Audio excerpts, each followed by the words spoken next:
നമ്മുടെ പോളച്ചിറ ഏലയിൽ നിന്നുമാണ് നമ്മളെ ഇന്നത്തെ വ്ളോഗ് ആരംഭിക്കുന്നത്. അങ്ങനെ അടിച്ചു പൊളിക്കാല്ലേ വ്ളോഗ് തുടങ്ങാല്ലേ?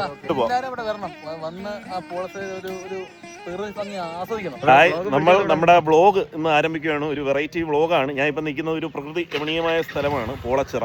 അപ്പോൾ ഇവിടെ നിന്നുകൊണ്ട് നമ്മുടെ ഇന്നത്തെ വ്ളോഗ് ആരംഭിക്കാം. നമ്മുടെ കേരളത്തിലെ തന്നെ കൊല്ലം ജില്ലയിൽ ചരടുകെട്ട് നടക്കാറുണ്ട്, കുഞ്ഞുങ്ങളെ പേരിടിയിൽ ചടങ്ങും ഒക്കെ. അപ്പം അതിൻ്റെ ഒരു കാഴ്ചയാണ്. അപ്പോൾ അതിൻ്റെ സ്റ്റാർട്ടിങ് നമുക്ക് ഈ ഒരു പ്രകൃതി രമണീയമായ സ്ഥലമായ പോളച്ചിറയിൽ നിന്നും ആരംഭിക്കാം.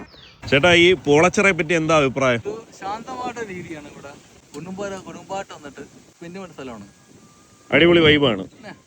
പോളച്ചിറയിൽ ഇപ്പൊ പണ്ടൊക്കെ വന്ന ഒരുപാട് മീനൊക്കെ കിട്ടുമായിരുന്നു. അപ്പൊ മീൻ കുഴപ്പമില്ല, ആവശ്യം മീനുണ്ട്, എല്ലാം ഉണ്ട്. ഇപ്പൊ ചേട്ടൻ ഇവിടെ നല്ല അഞ്ചൽ ട്രിപ്പ് വന്ന ചേട്ടനാണ്.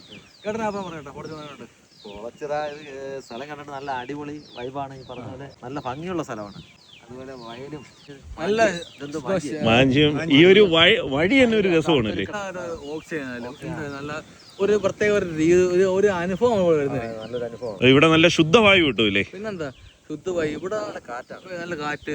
ഒരു പ്രത്യേക ഒരു രീതിയാണ് പഠിക്കുന്നത്, ഒരു പ്രത്യേക എനർജിയാണ് പഠിക്കുന്നത്. നമുക്ക് പോവാം കാഴ്ചകളിലേക്ക്. നിങ്ങളെ ഇവിടെ മേക്കപ്പ് ഇടുന്ന കാഴ്ചകളാണ് ഗൈസ് നിങ്ങൾ കണ്ടുകൊണ്ടിരിക്കുന്നത്. എന്ന് വെച്ചാൽ നമ്മുടെ ചരട് കെട്ടുന്ന കുട്ടിയുടെ അമ്മ. കുട്ടിയെ ഇവിടെ എല്ലാവരും കളിപ്പിച്ചുകൊണ്ടിരിക്കുവാണ്. ഇതാണ് നമ്മുടെ ഫസ്റ്റ് കാഴ്ച. ഇനി അങ്ങോട്ട് ചരട് കെട്ടിനുള്ള ഒരുക്കവും കാര്യങ്ങളും അപ്പുറത്ത് നടന്നുകൊണ്ടിരിപ്പുണ്ട്. ഇവിടെ ഇവർ കണ്ടില്ലേ, എല്ലാവരും കൂടി വന്നിട്ട് മേക്കപ്പ് ഇട്ട് എന്തരാവുമെന്ന്. കണ്ടിട്ടൊരു പഴയ കല്യാണ വീട്ടിലെ പെണ്ണിനെ ഒരുക്കുന്നതാണ് കൊണ്ടില്ലേ. ഇവിടെ വിളക്കും കാര്യങ്ങളും ഒക്കെ സെറ്റ് ആയിക്കൊണ്ടിരിക്കുവാണ്. ഇനിയിപ്പം ചരട് കെട്ട് ആരംഭിക്കാൻ പോവുകയാണ്. ചരട് കെട്ട് എന്ന് പറയുമ്പോൾ നമ്മുടെ ഒരു കുഞ്ഞ് ജനിച്ച് വീണിട്ട് ആദ്യത്തെ ചടങ്ങാണ്. ആ കൊച്ചിന്റെ ആദ്യത്തെ ചടങ്ങാണ് ചരട് കെട്ട് ചടങ്ങ് എന്ന് പറയുന്നത്. അപ്പോൾ സ്വന്തക്കാരെല്ലാം വന്ന് അതൊക്കെയാണ് നമ്മുടെ തെക്കൻ കേരളത്തിലെ ചരട് കെട്ട്. തെക്കൻ കേരളത്തിലെ ചരട് കെട്ട് എന്ന് പറഞ്ഞാൽ കുഞ്ഞ് ജനിച്ച് 28-ന്റെ അന്ന് 28-ന്റെ അന്ന് നമ്മളെ ബന്ധുക്കളും സ്വന്തക്കാരും എല്ലാവരും കൂടെ ചേർന്ന് ചരട് കെട്ടും. ആദ്യമേ കറുത്ത ചരട് കെട്ടും, പിന്നീട് സ്വർണം, വെള്ളി, ഇങ്ങനെയൊക്കെയുള്ള ആഭരണങ്ങൾ. പിന്നെ നമ്മുടെ സ്വന്തക്കാരും ബന്ധുക്കളും ഒക്കെ അവരുടെ കയ്യിലുള്ള ഗിഫ്റ്റുകൾ, മോതിരം, മാല, അങ്ങനെയൊക്കെയുള്ള കാര്യങ്ങളൊക്കെ ഇടുക. അതൊക്കെ വടക്കോട്ട് എങ്ങനെയാണ് ചരട് കെട്ട് എന്നുള്ളത് അറിയാവുന്നവരൊന്ന് കമന്റ് ചെയ്യും. തെക്കൻ കേരളത്തിൽ വേറൊരു പ്രത്യേകതയും കൂടിയുണ്ട്. നമുക്ക് ഇത് കഴിഞ്ഞാൽ ഫ്രൈഡ് റൈസും ചിക്കനും ഒക്കെ കൂട്ടി കിടിലം ഫുഡടിയും കൂടി ഉണ്ടല്ലേ. വടക്കൻ കേരളത്തിൽ എന്താണെന്ന് അറിഞ്ഞുകൂടാ. അപ്പം അറിയാവുന്നവർ ഇതെല്ലാം ഒന്ന് കമന്റ് ചെയ്യണം. ഇല്ല കളിയാ? ഇത് കഴിഞ്ഞിട്ടാണ് ഫുഡ് അടി.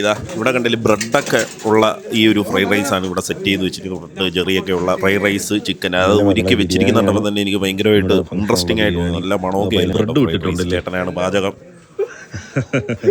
അപ്പൊ തൊട്ടപ്പുറത്ത് ചിക്കനും സെറ്റാക്കി വെച്ചിട്ടുണ്ട്.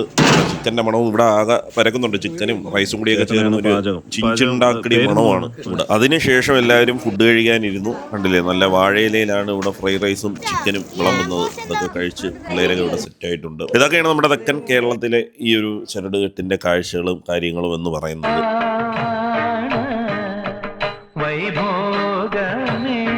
ഇതിന്റെ പല വഴികളിലും നമുക്ക് നോക്കിയാൽ കാണാൻ പറ്റും. ആൾക്കാർ വലയൊക്കെ ആയിട്ട് മീൻ പിടിക്കാൻ പോകുന്നതും ചൂണ്ടയൊക്കെ ആയിട്ട് മീൻ പിടിക്കുന്നതൊക്കെ നമുക്ക് കാണാൻ പറ്റും. അങ്ങനെ ടൂറിസമായിട്ടൊക്കെ ഒരുപാട് ബന്ധമുള്ള ഒരു സ്ഥലം കൂടിയാണ് നമ്മുടെ പോളച്ചിറ എന്ന് പറയുന്നത്. പോളച്ചിറയിൽ വരും കാലങ്ങളിൽ കൂടുതൽ വികസനങ്ങളും വരുമെന്ന് നമുക്ക് പ്രതീക്ഷിക്കാം. നമ്മൾ പോളച്ചിറയുടെ തന്നെ ഒരുപാട് വീഡിയോ ഇട്ടു. ചിറക്കര, അങ്ങനെ ഒരുപാട് ഏരിയ നമ്മൾ ഇട്ടിട്ടുണ്ട്. അപ്പോൾ ഭാവിയിൽ ഇവിടെ എല്ലാം കിടിലം ടൂറിസം സാധ്യതകളാണ് ഉള്ളത്. എല്ലാം അടിപൊളിയായിട്ട് വരും എന്ന് തന്നെയാണ് നമ്മുടെ വിശ്വാസം. അപ്പോൾ ഏതായാലും നമുക്ക് അടുത്തൊരു വീഡിയോ ആയിട്ട് കാണും വരെ, it's me Sukesh Sumaran, signing off. Tata.